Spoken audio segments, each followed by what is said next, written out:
26,000 ছেলে মেয়ে মানে প্রায় 1.5 লক্ষ 2 লক্ষ পরিবার। বলছে কিনা 8 বছর তারা চাকরি করেছে, 4 সপ্তাহের মধ্যে সব টাকা ফেরত দিতে হবে। Is it possible? প্রায় 3.5 মাস ধরে চলার পর এসএসসিতে নিয়োগ দুর্নীতি মামলার রায় দিল হাইকোর্টের বিশেষ ডিভিশন বেঞ্চ। বাতিল হয়েছে 25,753 জনের চাকরি।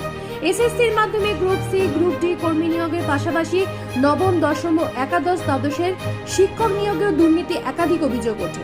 2016 সালে এসএসসির সমস্ত নিয়োগই অবৈধ বলে জানিয়ে দিল হাইকোর্ট। বাতিল হয়েছে পুরো প্যানেল। এর সাথে বাতিল হয়েছে অতিরিক্ত শূন্য পদের সমস্ত চাকরি। নিয়োগ উত্তীর্ণ প্যানেল থেকে নিয়োগ প্রাপ্তদের ফেরত দিতে হবে বেতনের টাকা। ফাঁকা ওএমআর সিট জমা দিয়ে যারা চাকরিতে নিযুক্ত হয়েছিলেন তাদেরকেও ফেরত দিতে হবে বেতন। বেতন ফেরতের পাশাপাশি দিতে হবে বছরে 12% হারে সুদ। নিয়োগ দুর্নীতি নিয়ে তদন্ত চালাচ্ছে সিবিআই। যে সুবিধাভোগীদের এখনো তদন্ত